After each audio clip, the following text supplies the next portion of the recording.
Ito yung Pioneer Next Gen Home dito sa Lago del Sol Hills Community built by Lennar Homes. Tingnan po natin dito. May 4 beds, 3 bath, 3 car garage, single story. Tingnan natin.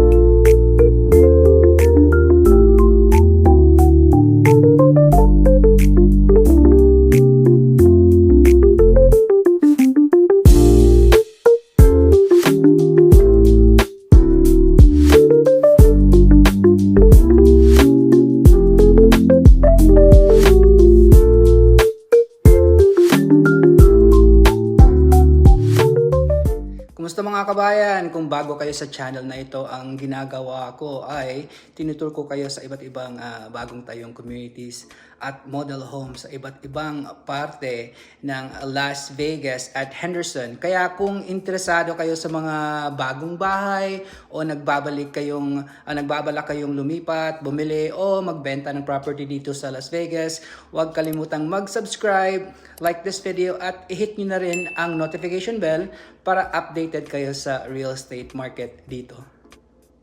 Kumusta mga kabayan? Nandito tayo sa Lago del Sol Hills na community built by Lennar, yung builder. Nandito po tayo sa Lake Las Vegas, dito sa Henderson. Marami po talagang mga amenities dito. And this is just south of Las Vegas. Okay, so maraming mga pools for the family and adults. State-of-the-art fitness center inside Lake Las Vegas. May tennis and pickleball courts, maraming mga golf courses, and marami ring mga lakeside restaurants na nandito sa Lake Las Vegas. At saka malapit rin dito yung mga resort hotels that you could visit anyways. Tapos may mga live music and entertainment, hopefully weekly, and malapit rin dito sa mga hiking trails if you like hiking. Tapos may seasoned grocery and deli that is open at the Village dito sa Lake Las Vegas. So this is about 25 minutes to the airport at mga around 30 minutes sa Las Vegas Strip. So dito na community sa Hills, may 4 single-story homes. One home has a next gen and the other one is a home with an RV parking. So yung range po ng living square feet dito is 2,469 to 2,668 square feet. Tapos yung base price range naman, they start at $712,990 to $742,990. So of course, the builder has its own discretion to change the price, pero yung binibenta nila dito is spec homes or speculative homes. Pre-selected na yung mga options and they give you the price. Okay? Sige, tour na natin yung mga bahay. Kumusta mga kabayan? Nandito tayo sa Lennar Homes dito sa Lago del Sol Hills Property. Nandito po tayo sa Lake Las Vegas. Dito sa Henderson, just south of Las Vegas po ito. So itong titingnan natin yung Pioneer Next Gen, may para siyang kasita dito sa kabila, yan na naka-attached. It's 4 bed, 3 bath, 3 car garage, single story, tapos yung base price niya starts at $742,990. So titingnan natin yung paligid dito. So kasi simula lang talaga nila, so marami pang ginagawa dyan ng mga lote. At saka dito sa likod, ayan, mga spec homes na yan, sinisimulan nilang ginawa. Tapos doon sa kabila naman, wala talagang kapitbahay dyan. Kita-kita yung bundok. Tapos sa likod doon, makikita mo yung parang lake sa Lake Las Vegas, yung parang man-made. Tapos sa likod nito, marami pa rin mga lote na ginagawa. Okay? So dito na model na ito, may next gen o para siyang kasita na naka-attach sa bahay. So 3 car garage yan, yung 2 car garage ginawa mo ng office pero may pangatlong garage dun sa kabila. So dito, Yung front landscape kasama na yan. Okay? Tapos yung driveways naka-pavered at saka yung entryway. And then sa kabila, dito sa gilid, may brick wall dyan. Tapos doon sa kabila naman may gate. Okay? So, tingnan natin. So, pasok tayo dito.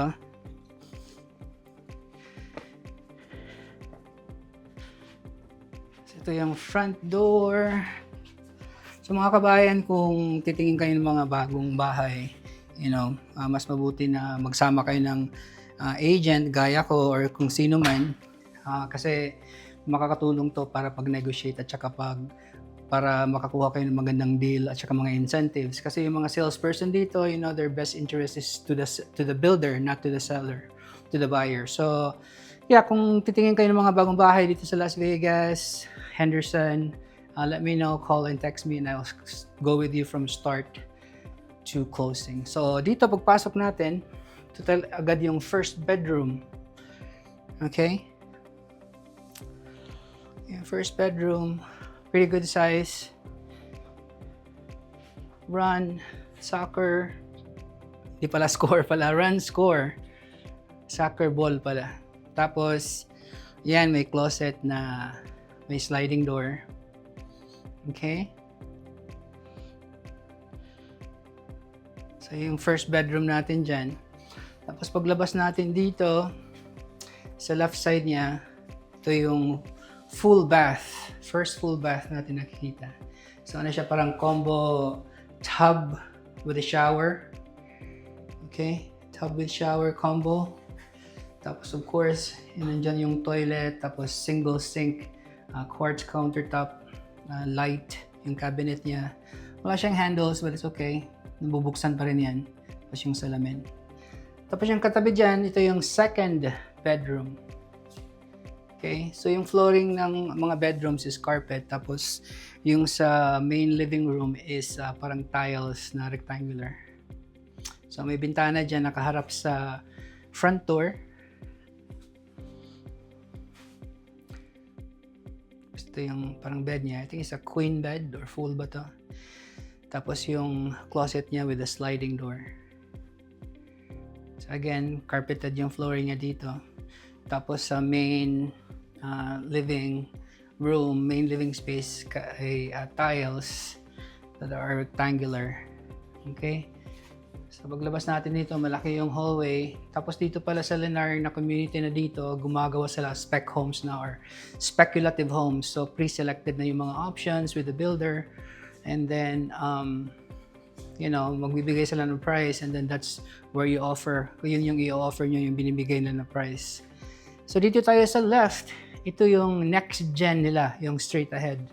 Pero before tayo dumating dyan sa left side, dito yung laundry nila. Okay? It's laundry. Sinalalagay dyan, optional. Kasi nakapresyo na yan sa bahay. Pero kung ayaw nyo, kasi minsan may mas maganda pa kayong mga washer dryer or meron pa kayong nagagamit, pwede niyo yan hindi kunin pero ma-minus lang siya sa presyo ng bahay. Tapos ito yung pintuan papuntang garage. Okay? So again, yung washer and dryer, optional yan.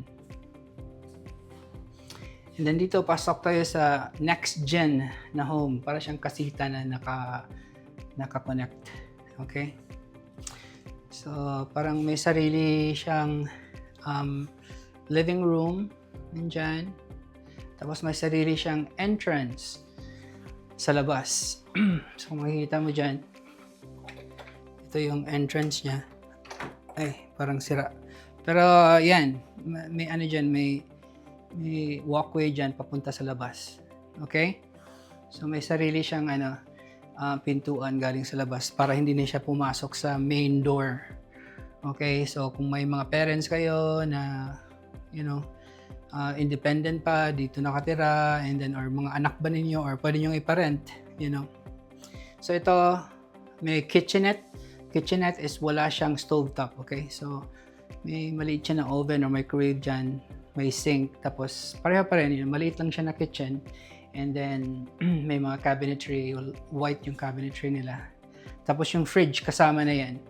Pero yun nga, if ever nga ayaw nyo kasi may fridge kayo, they could always take it out and then iba-minus na lang sa presyo ng bahay. Okay, so again, yung flooring dito is tiles na rectangular, tapos yung mga rooms or bedroom is carpeted. So yan. Parang ginawang office muna dito. You know, yung design niya. Tapos nandito, katapat dyan, nandito yung full bath. Okay, walk-in shower. Walk-in shower, toilet. Tapos yung sink. Nandyan. Okay. So ito na yung next gen natin. Okay. It's maganda siya kapag may mga ipaparenta mo or yun nga, kung may parents ka or grandparents na pwedeng sila lang magtumira. At saka may mga anak kayo na malalaki na pwede dito. You know, maybe they could pay rent or something. So paglabas natin dito, yung kitchen.